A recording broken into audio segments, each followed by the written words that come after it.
Good morning. It's time to call to order the March 27th, 2014 meeting of the Oklahoma City Airport Trust. First item on today's agenda is to approve the minutes of the February 27th, 2014 Oklahoma City Airport Trust. What is the trustees' desires? The motion is second. Any discussion? Please cast your votes. Next on director's report. Thank you, Mr. Chairman. Good morning, everyone. For my report this morning, I would like Karen Carney to come up and introduce a couple of people and another special friend that they have representing the Human Animal Link of Oklahoma Foundation. We have executed a revocable permit with this group, commonly known as HALO, to provide some services at the airport. Karen, why don't you come up and introduce them? Thanks. Thanks, Mark. Last fall, I received a call from the woman I'm about to introduce to you, and she had this idea of bringing some pet therapy teams to the airport. I thought, well, that sounds like a good idea. Let me run it by a few people. Well, there was not anyone that had any negative impression of pursuing that.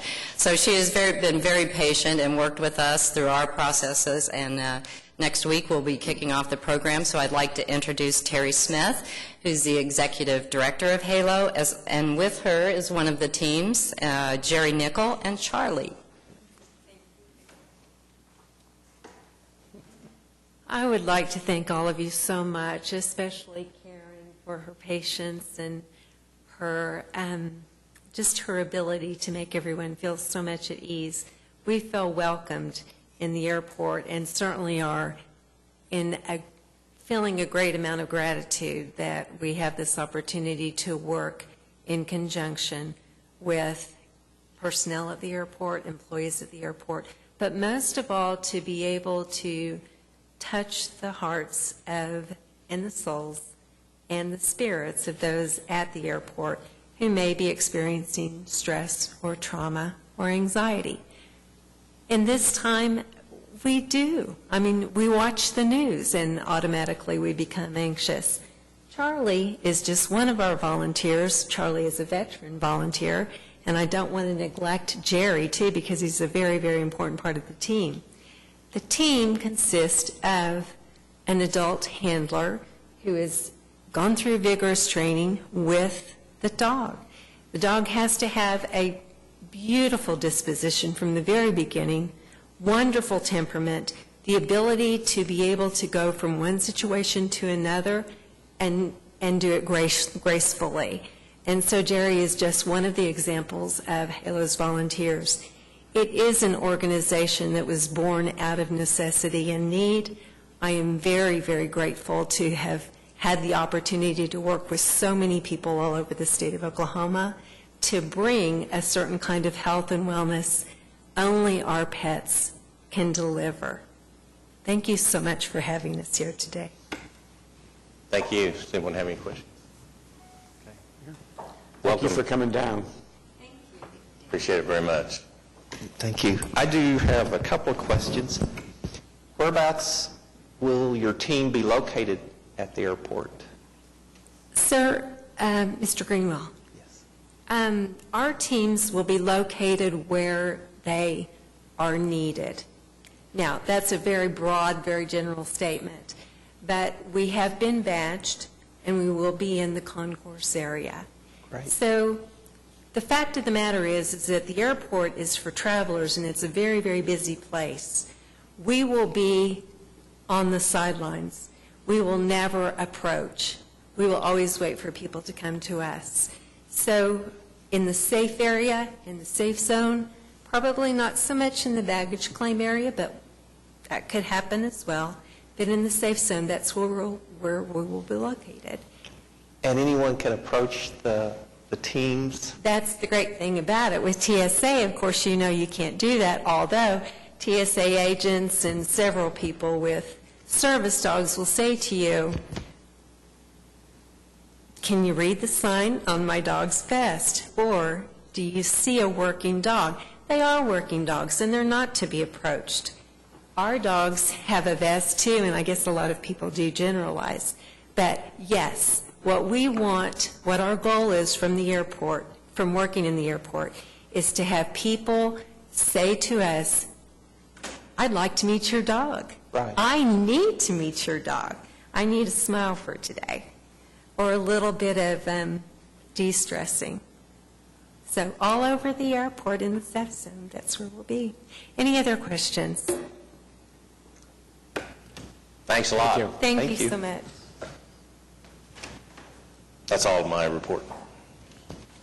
Okay, moving on to the agenda, Will Rogers Road Airport, sir.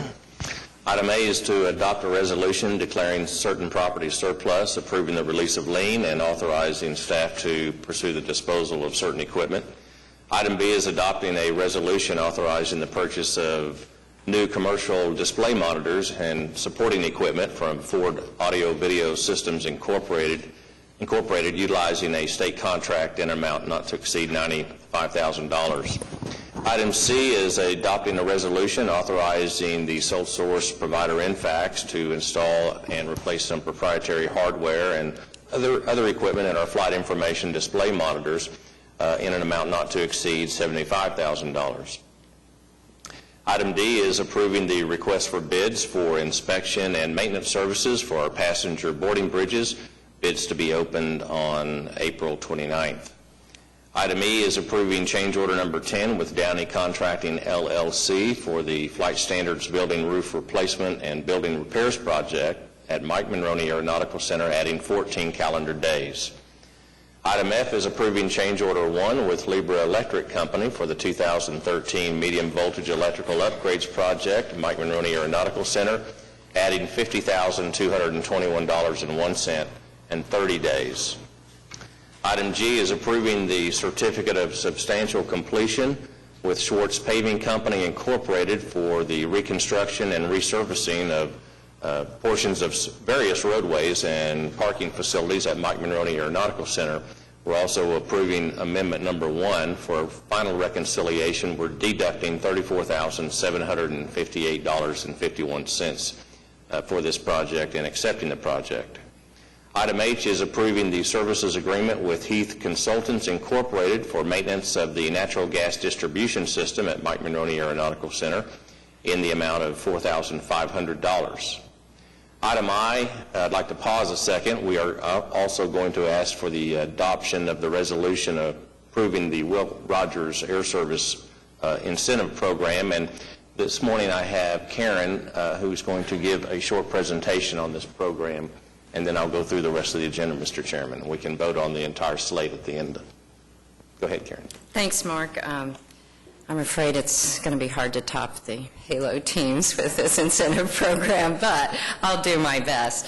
Back in May of 2002, the Trust adopted our existing air service marketing program, and since that time we've had several airlines that have taken advantage of it, and it has resulted in very successful routes. New York, Newark, Washington, Dulles, Los Angeles, Detroit, Baltimore, just a couple. But after 12 years, we decided it was time that we needed to really take a look at the program, reevaluate it, and bring it in line to what other airports around the country are doing. So the industry, as we know, is always evolving, and it's still evolving, and it will continue to evolve. The airlines, when they look at air service and new routes, viability of that route is always very important. They're not going to just start a route because they like you. But profitability really has become a key, really strong factor in making their decision. The airlines are not very patient anymore about letting a route just develop over a long period of time. They want to know it's going to be be profitable right from the beginning. Over the last several years, the airlines have constrained their growth. We're starting to see that kind of moderate as we kind of come out of the recession. Many of the airlines had aircraft on order, so we know they're going to be taking delivery of those in the next several years. So we want to make sure that Will Rogers World Airport is considered for new markets and or upgrades. Now more than ever, the airport is competing with other airports. We've always kind of had a friendly competition with airports in the past, but more and more airports are putting really aggressive air service incentive programs out there. And in fact, the states to the north and to the east of us have very aggressive programs. So we want to kind of be competitive with our other airports as well. As the Oklahoma City business community continues to grow and becomes more diversified, so will the demand for more routes and improved air service. We know for a fact that when businesses look at cities in which they want to relocate or expand their service, air service is one of those key things that they factor into their decision-making. So what we want to do moving forward is we want to continue to attract new air carriers, we want to increase our nonstop service, and we want to enhance our existing airline capacity to better serve our traveling public. We also want to serve the businesses in our community as well as the economic development. We want to continue to grow our passenger traffic every year because obviously that results in revenues to our airport. And lastly, we want to offer a program that is well constructed, put together. When we started this process, we looked at a lot of air service programs from airports around the country. We looked at incentive programs from airports as small as Tyler, Texas, to as large as Houston Intercontinental and Miami, and everything in between, San Antonio, Austin, Wichita, Tulsa. And what we feel like we've come up with is an incentive program that is a good combination of marketing dollars and some operational credits. Two terms before I get into the guts of the program, mainly I want to expand on a little bit, primarily because they're tied to some incentives in the program. New entrant carrier, the definition of new entrant carrier is pretty obvious. This is a new airline that would come into the market and start service, and they have not served here before. According to the FAA guidelines, they would only be considered a new entrant for 1 year. After that, they're treated as an incumbent. A new entrant has a lot of startup costs that an incumbent air carrier does not incur when they start new service. It's not unlike building a house. You have to have your infrastructure in place, a certain amount of it in place anyway, before you can move into it. The same way with an airline when they start service at an airport. So they have a lot of additional costs. Additionally, when a new entrant comes into the market, they generally have very little name or brand recognition. So they have a couple hurdles to overcome before they actually begin service in the market. The next term is net new capacity, and this is probably something that we're not as familiar with. Net new capacity is when an air carrier adds more capacity on a route, on a specific route, increasing the number of available seats. So an example of that would be, I like to use New York, Newark because it's easy math for me. New York, Newark right now has a 150-seat plane per day that flies to Newark. If an airline came in and upgraded that aircraft to a 70-seater, that 20-seat gain would be net new capacity. And I just want to point out that the FAA does recognize that net new capacity is new air service.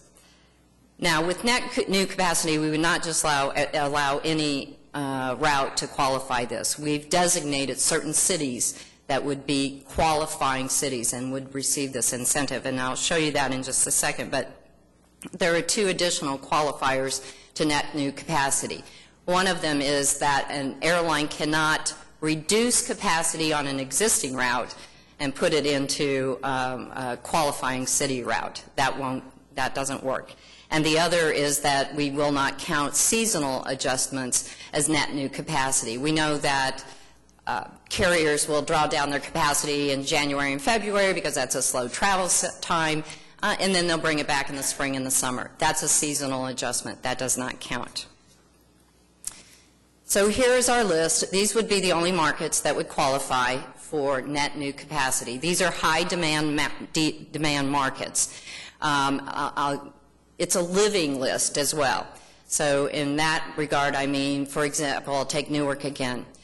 We would like to see, New York City area is a high demand area. We have 125 passengers per day each way into the New York City area, and we have one plane with 50 seats flying there nonstop. We definitely need some more nonstop service to that market area. So that is why Newark is on the qualifying list. However, if another carrier or even the same carrier came in and added service to nonstop service to LaGuardia or JFK, Newark would fall off this list because we've added capacity to that market area. We've just done it in a different way. So this is kind of a living list. So now we kind of get into the guts of the program. The first part of it is marketing support, and this is what we're pretty familiar with. This is what we've been doing. We would offer to any airline that would start nonstop service to a market that is not currently served up to $75,000 based on 6 times per week frequency. And you can see by the chart that that amount goes down if there are fewer frequencies. Additionally, if you were a new entrant carrier, you would qualify for an additional $75,000. That's a one-time only fee. We do recognize that we still have some key markets that are very important to Oklahoma City, very desirous for us to have. And we recognize and target those cities, and we will offer an air carrier that would start service to that city, targeted city, double the marketing dollars. These are our targeted cities. Again, it's not just every city. These are cities that we feel will either serve high-demand areas better, that they're not met right now, and or, pardon me, they would also increase capacity and connecting opportunities for a traveling public. So just in the chart, if an airline would start nonstop service 6 times a week to a targeted city, it would be $150,000. This is not in addition to the $75,000. This is just what they would qualify. And of course, if they were a new entrant, they would still qualify for that one-time $75,000 new entrant incentive. Now, moving on to landing fee credits. This is something new to our marketing plan. The airlines are very concerned about operational costs when they start service in a market. So we are proposing that we have landing fee credits offered to qualified carriers for a 1-year incentivized period. I think I'll just go to the chart. So any airline that would start service to a nonstop destination that's not currently served could receive 50% off future landing fee credits. For a targeted destination, it would be 100%.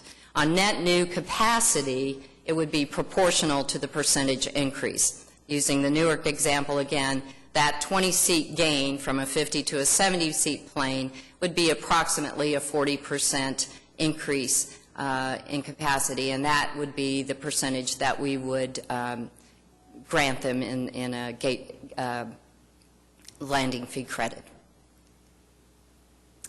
How that would work, the air carrier would pay the landing fees for the first year. They would pay them to the airport. At the end of the first year, we would divide that by 12, and then we would credit them monthly for the next 12 months. So for an airline to fully realize the landing fee credit, they would have to operate the flight for a full 2 years. If they suspend the flight, the credits are suspended as well. And then the last portion, this would be applicable only to a new entrant air carrier. And again, this goes back to helping offset some of those additional costs that a startup has to incur when they begin service in a new market, and that's a departure gate rental credit. So the airline would have to lease the gate, and we would offer them 50%, up to 50% credit on the passenger gate area, which includes the jet bridge and the waiting area. And that would operate a little bit as far as differently than the landing fee, because we would allow the credit to actually go into effect the first month after their operation. So it still would be a monthly credit, but the idea is to offset those startup costs, and that would only be for a first year. And then the last slide, this is just an overview of the entire program. I think it's a really good program and a good combination of incentives. It's not the most aggressive air service program out there, but I think it's something that will be, the airlines will take interest in.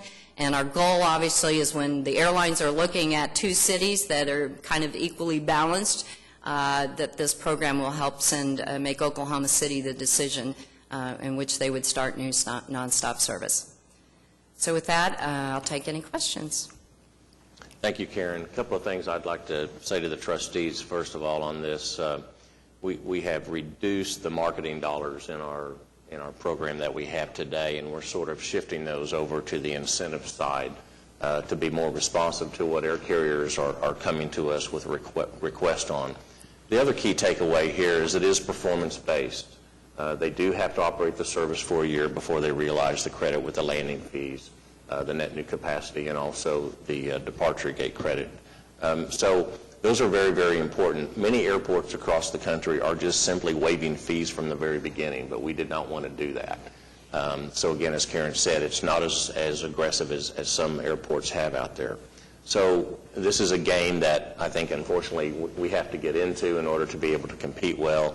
And I think we have a very balanced program, and it took a lot of time and effort. We looked at a lot of airports before we came up with our program, but I think it's going to be representative of more successes in the future. So again, if there's any questions, Karen and I'd be happy to entertain those. Mark, how does this compare to places like Austin and San Antonio and Kansas City? Actually, the San Antonio plan, or I should say our plan, very much mirrors the San Antonio plan, Absolutely. if I state that it's accurately. Very close to San Antonio. San Antonio, they have some higher incentives for international. They're trying to attract additional international service, so they have some higher incentives for that, both marketing and landing fee credits. However, ours are pretty close in line with that airport. So it's fair to, just so I understand, it's fair to say that basically this is just a reallocation of the way that we do it. There's no additional cost to the airport at all. There may be a slight additional cost depending on whether we're talking with a targeted presentation or targeted market, which gets double the marketing incentives, and also if they're a new entrant as well, then they would qualify for departure credits. But the main takeaway on this also is that even though we're providing marketing dollars and some incentives for new service to defray some of their startup costs, when we do the business case analysis, for instance, on the new service that we have now announced with U.S. Airways and the service to Charlotte, North Carolina, we did a business case based on 2 aircraft that they were proposing to use. And what we see is, even with the incentive program and the marketing dollars that we would be providing, we will gain $300,000 or $400,000 of additional revenue because of the people that will use that flight twice a day, 6 times a week. We'll get ancillary revenues from our parking operation, the food and beverage and retail concession, passenger facility charge revenue from each of those passengers that departs Will Rogers, which helps our capital program. So there is a business case that still supports this in a big way. But the people flying to Charlotte were going to fly to Charlotte anyway. They were just going to go through Dallas or another place. Well, we want a nonstop service to Charlotte from here because it's a big airport for us. But Charlotte is also a gateway to connections to the East Coast, and I think that sometimes is just as important. It gives us more opportunities to go. Yes, Charlotte is not a huge origin and destination airport for us. However, the connecting opportunities along the East Coast as well as internationally is what's desirable about that market. But isn't it safe to say, I'm for the program, but isn't it safe to say that it's the demand for air service that drives whether an air company is even going to consider Oklahoma City? Absolutely. As long as our economy stays healthy and growing, people are going to want to fly in here and fly out of here as a result to get back home. And if that economy goes down, all the incentives in the world are not going to induce people to fly. Yeah, there's still a lot of factors out there that that could play into that. The one thing also to remember is an airline is not going to come to Oklahoma City unless there is a strong business case to do it. The airlines have they have limited resources, and in order for them to bring an airplane to Oklahoma City for new service that we're trying to recruit, often that means they're taking an airplane from somewhere else that's making money. So that's why we have to compete with these other airports for these limited resources. Continue. Thank you. Thanks, Karen. Appreciate it very much. Going on with the agenda under Will Rogers, item J is to approve addendas 1 through 5 for the tunnel water intrusion project, and we're rejecting the bids that were opened on March 11th. Item K is approving the staff request to incorporate the tunnel water intrusion scope of work into the tunnel enhancement construction project. We're going to be doing that through an addendum, We're adding additional architectural and engineering services, combining those projects for $12,262. Item L is approving change order number 1 with Diversified Construction of Oklahoma to replace the fascia hangar 2, adding $10,003.31 in 19 days. Item F is approving plans and project manual for the field maintenance fire line project, authorized advertisement of bids to be opened April 22nd. Item N is approving a maintenance plan with Cross-Match Technologies Incorporated for the maintenance and replacement of parts for our fingerprinting system associated with our security operation at the airport, $1,168 beginning April 1st. Item O is approving the consolidation of 3 separate design projects with Frankfurt Short Bruza Associates. This is at the request of the Federal Aviation Administration at Mike Maroney Aeronautical Center to combine these into a single project for the Academy Headquarters roof replacement, air traffic building roof replacement, and the radar training facility building. Those are all the items under Will Rogers. Trustees have heard the items under Will Rogers. What is your desire? Move the items. We have a motion? Any discussion? Please cast your votes. Thank you kindly. Wiley Post. The only item for general aviation is item A, to approve the plans and project manual for Hangar 3 roof replacement project, authorizing bids to be opened on April 22nd. Request approval. You've heard the items under general. Questions? Motion second. Please cast your votes. General items. Under general, request approval for item A to receive the delinquent accounts receivable report, the construction project status report, and the budget to actual report as of February 28th. Item B is approving addendum number 1 for the Airport Management Consulting Services, RFP, concur with the Staff Consultant Committee and authorize negotiation of a professional services agreement with DKMG Consulting, LLC. Item C is approving a recommendation regarding the uncollectible account. And I want to mention on this one that the only funds that we're writing off, and we write off each year an amount, we're only writing off $50, which is from a fraudulent traveler's check, which was associated with our public parking operation. To put this in perspective, we have about $10 million of revenue that comes in from our parking operation, so to only have to write off $50, I think is pretty outstanding. And we have about $58.4 million of operating revenue total at the airport last fiscal year. So that's an amazing accomplishment to just only have to write off $50. And thanks to the accounting and finance staff for a job well done on that. Item D is adopting the resolution revising the purchasing guidelines that the Trust approved in May of 2012 for the Director of Airports and the Trust General Manager to purchase certain airfield safety, security, and lease obligation repair items. This is without going through formal competitive bidding, and also to purchase from our existing annual maintenance contracts. This is using only OCAT funds in the amount not to exceed $50,000. And then item E is to approve amendment number 1 to the annual maintenance contract with Brewer Construction, Oklahoma, LLC. This is for the annual utilities repairs and maintenance contract, renewing it for 1 year or $300,000, whichever occurs first. That's for all 3 airports. Those are all the items under general, Mr. Chairman. Thank you, sir. You've heard the items under general. What is the trustees' desires? We have a motion. Second. Any discussion? Please cast your votes.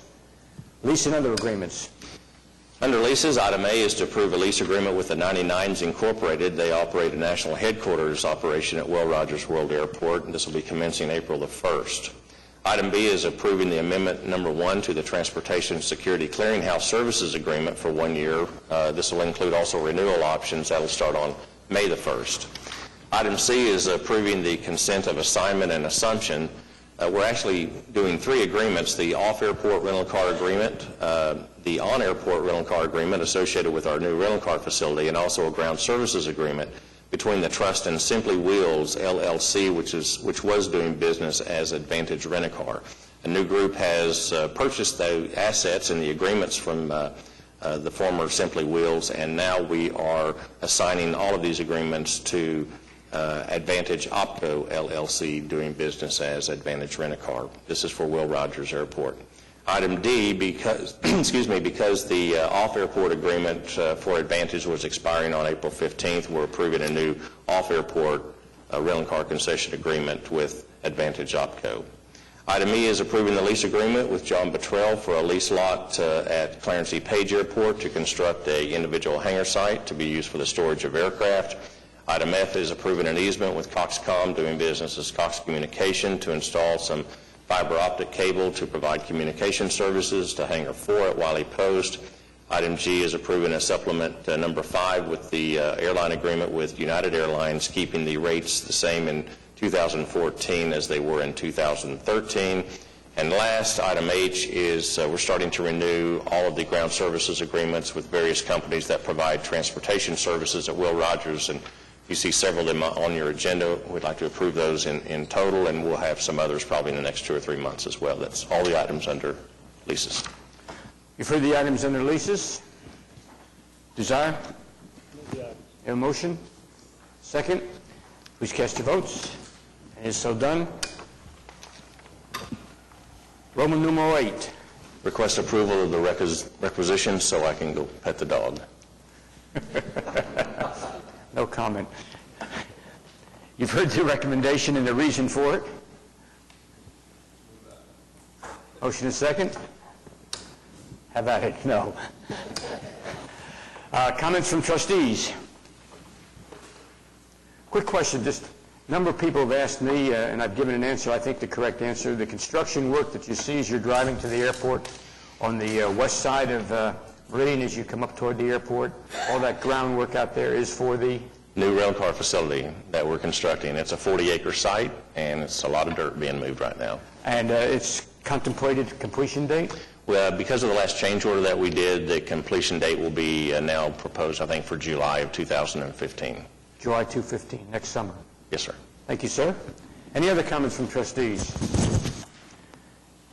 Comments from staff? Any citizens wishing to make a...